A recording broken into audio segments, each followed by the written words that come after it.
stuff. It's real. And I think that's it's another way in which things are quite odd at the moment and quite different from usual. Quick reflection. I hope it's, and you may have had some of these conversations already. I think it means that for some of us, what it means to be a GP is going to change over the next few years. But it's going to mean that we're going to serve our communities better. And I think that at the heart of it is the question of whether we're helping GPs do what only GPs can do. I think a lot of the things that we sometimes tend to do are just grab everything, even if someone else might do it better. A lot of the things we do are lovely, and I value them very highly myself. It's really nice seeing people who've just got a bit of a sniffle. It's really nice building that relationship, and some of our continuity with families is helped by the fact that often I see people who they don't need anybody. They don't need a pharmacy. They just need a box of tissues and 48 hours. But I quite like, and I grew up in a very old tradition of general practice where you just walk through the door, and if you're here, you see the GP, and that's great. And I think increasingly we have already moved away from that in many regards, but some of our colleagues find it extraordinarily hard.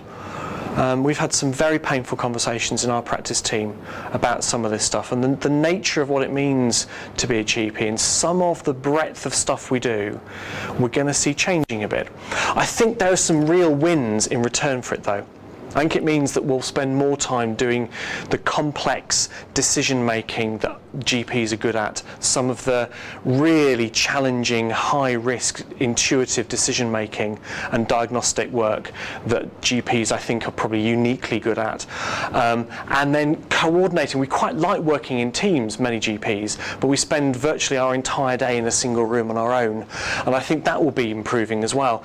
But I think we need to be honest with ourselves and with our colleagues, and I think many of us here will be the ones who have to help our colleagues on that transition. It's not going to happen overnight. I think it's going to be a transition for people to go on that journey. Very quickly to finish, I'd like to share some thoughts about what kind of organisation we're going to be seeing in general practice. If you've had a conversation about the form of GP practices in the last year with someone, so if you've had a conversation about practices shrinking or merging or becoming part of a network or a federation, could you put your hand up? It's virtually all of us, isn't it?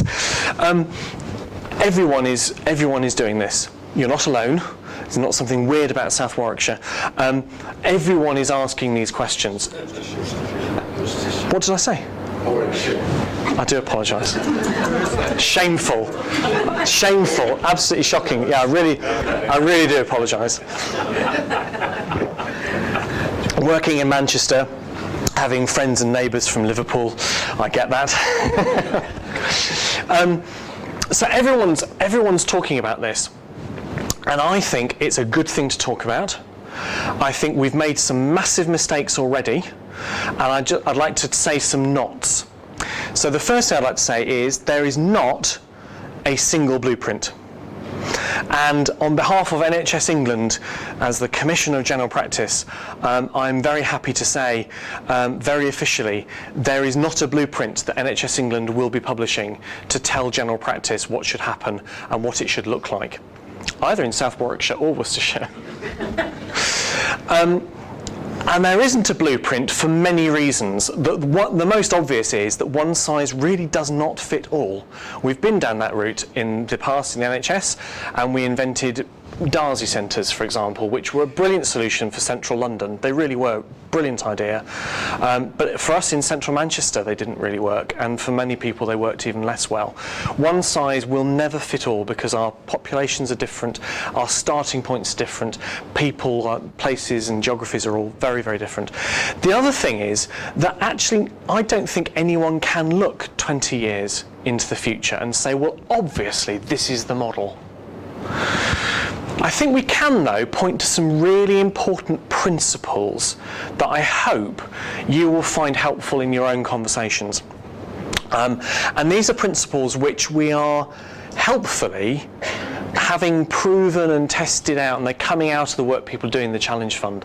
It's been really good being able to watch, as for 18 months now, groups of practices everywhere on the spectrum, and I mean everywhere on the spectrum, have been working on stuff. Like I said, we've gone from groups of 2 practices to groups of nearly 400 practices. We've had people who describe themselves as an association who've said, don't call us a network, we're not a network, we don't belong to one another, we're just an association. Have people who are a network, people who are federations. Some of those federations have been a few days old, some were formed just for the Challenge Fund. Others have been around for 5 or 6 years or 10 years, and you will have heard about them, you will have read them being quoted by senior politicians as shining examples of the future. Some have been single practices, so really big populations all merged together. What we have seen so far is that form is not really that important to changing the actual care for patients. Behaviour and belief and staff commitment are the chief things that change behaviour for patients. Form is really important for making it sustainable. Form is really important if you want to hold it together, if you want to achieve some economies of scale, if you want to employ new staff, if you want to get a contract as a group of practices to do something, then actually saying, we're 37 practices, all individual, don't call us a network, but we'll work together, please give us a contract. The answer from everyone is going to be no. You're not going to get to sit around the table when it comes to talking about workforce priorities, because the hospital will be there and the community trust will be there, and there isn't room for 27 other people around there. There's some real benefits of being together. We've seen some single practices where, although they look like a single organisation, getting every single practice to do the same thing is utterly impossible. We've seen some other loose associations where actually they've all got exactly the same diabetes care pathway now, so that when 2 of the diabetes practice nurses go on maternity leave, you can have your foot check and your eye screening and your diabetes check at another practice, and you'll get the same care. We're seeing in the Cotswolds, where again, they've got a federation, but don't call us a federation. We don't belong to each other, They're sharing nurses. They've got a pool of receptionists. They've got a standard approach for dealing with people when they phone up. So you've got consistent care, so that you can get to see the physio who's shared between them all. And they're not a single organisation. They're just acting like it. So we're seeing some of the stuff people focus on, the bricks, the mortar, the organisation, is probably important eventually, but first you've got to design the care, which is why I go around the country talking about what the care looks like and the innovations in the care, and then ask you to make sure that you've got an organisational form that works for you and makes it sustainable for the future. So what are those design principles that I think are helpful? There are 4. I think we need to be more connected. I think we need to be more capable. I think we do need to be bigger. We do need to be working at bigger scale. And we need to be more personal, not less. And we need to be deliberate and intentional about all 4 of those things. Very, very briefly, and like I said, I'll put that slide up again so you can kind of download this stuff if you're interested. We do need to be more connected amongst our practices and with other people. The next is, we need some capabilities that we don't have right now. We need proper HR in general practice. That's one of the reasons for years, it's one of the many reasons it's been hard to get district nurses coming to work more closely with us. We're not credible employers to many of them. They're used to a really great public sector employer with proper HR, with someone who's got a degree in HR management, and you can trust them with it. And with the best will in the world, not many of our practices can muster that. We need people with really great financial planning and IT design skills. We need people who are black belts in lean. We need people who are genius leaders and really creative. We need people who've got great time and energy and creativity to connect with patients and the community. And some of those are capabilities we're starting to get, but we need to be faster at building them, I think. Oh, I do apologise. See if my new marvellous thing will let me go back. No, it won't. It's getting very upset. I suspect the battery's going. Oh no, sorry, it is working. I don't know why I included this slide. If you're interested in leadership development, this is my current thinking about the capabilities required for leadership of the future. Like I say, download the slides if you are interested in it. I don't know why I put that in. I do think we need to be bigger. Not necessarily a single organisation. I think maybe we're talking about nesting. I was speaking to someone this afternoon who talked about an onion, that maybe we need some like a local groupings, and maybe we are all one organisation, and then we've got an underpinning network, and then actually for some stuff we do it at a much bigger scale. You know, some IT things, some workforce planning, you know, you can't set up your own university. You've got to find a university to collaborate with, and that's at a really big scale. But then lastly, we have to be planning how to be more personal. We've already started losing it. I work in a practice where there are 18 doctors, and if you look at patient experience surveys, one of the things you see very consistently is that there are lots of good things about being in a large practice, but once you've got more than 2 GPs, what falls off is people's satisfaction and their ability to get to see their doctor. And for some people that doesn't matter at all, and for other people it matters a great deal. And we've already started losing it. There are majority now of GPs in this country are part-time. The majority of practices are larger than 2 GPs. We've already started on a journey of losing some of the personal touch. And that's not just the personal touch for patients, it's the personal touch for staff. A lot of the things we can do in general practice, a lot of our cost effectiveness seems to come from the fact that it's my practice. It's my team, I'm committed, I belong. So you get this enormous discretionary effort that you can call upon. I think it helps our quality as well as our productivity. Everyone's happier because we belong, we're in it.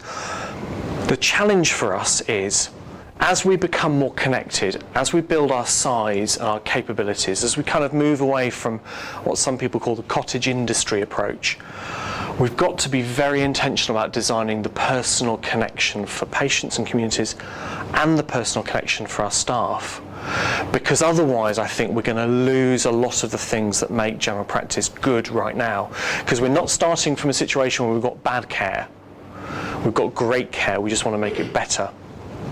And so I think those 4 design principles are ones that you could apply almost whatever context you're working in. And it leads me to say, I go around the country telling people these 4 things. Stop obsessing about form. Ask instead about what kind of care you want to deliver and how you could do it better together. Find some people who could do it better with you. Create a shared purpose for the future. Ask who we are, get the sense of us. Ask what we've got in common, what values and what vision we share, and turn that into the purpose and make it about serving patients and communities better. It's natural, and I understand why it's happened, but an awful lot of the work that's happened in the last 5 years to create federations has been inward facing and self-serving. We've seen an opportunity to get a new dermatology service, or one of the GPs is really interested in ophthalmology, so we've done an ophthalmology service, or we wanted to protect ourselves against Virgin coming and take it out, or we were just wanting to protect ourselves generally. Nothing wrong with that, it's just it's putting ourselves first, and it puts form before purpose, before function. I think some parts of the country need to revisit that stuff. I think we need to invest in development. So whether you're interested in leadership development frameworks or not, I think we need to be asking what kind of capabilities do we need, and then spend time, effort and money on building people's ability to do it. Don't just buy in consultancies. Build the ability of local staff to do that. And then, a second point 3, then ask what kind of organisation, because I think for most of us around the country, that's going to have to look different in a structural sense. But let's make the structure serve the purposes. Rewind your mind to the start, and I asked you what you'd like to have achieved in 3 years' time. I wonder which bits of those, which kind of building blocks that I've referenced that other people are doing, or maybe that you're doing, which things do you think you need to amplify? Are there any gaps you've got? Are there some things on there that could really help you that are missing? Are there some things you need to revisit, some conversations you need to return to and start again and slightly refocus the direction or the purpose of them?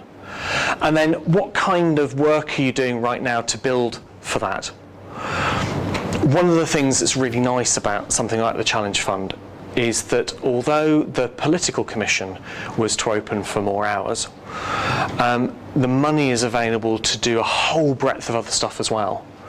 And as a catalyst for change and as an investment in building something really great for the future, I think this year could be really significant for you. It's a real privilege for me to be staying in touch with people in the first year and seeing them go up and up. None of it stopped. They're all continuing that momentum.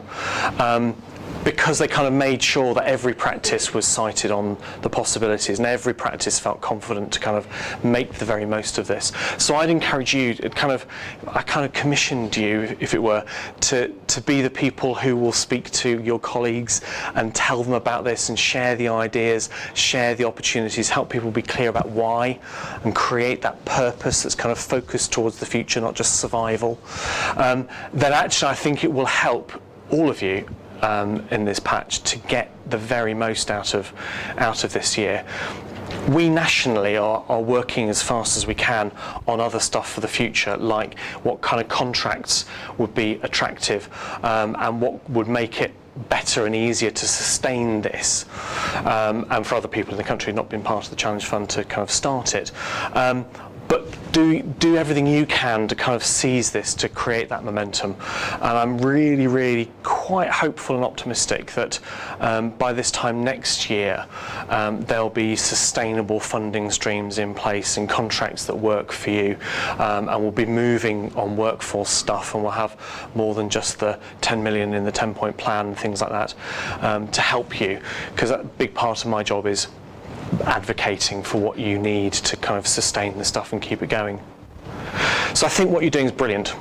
We were reflecting yesterday on how easy it is to overlook that point, and I'm sorry I didn't start by saying that. I think what you're doing here is brilliant. It's really impressive. I'm proud to be associated with what you're doing and to share in some of your glory, really. Don't miss any day of the opportunity it presents. And I hope that's been helpful and useful.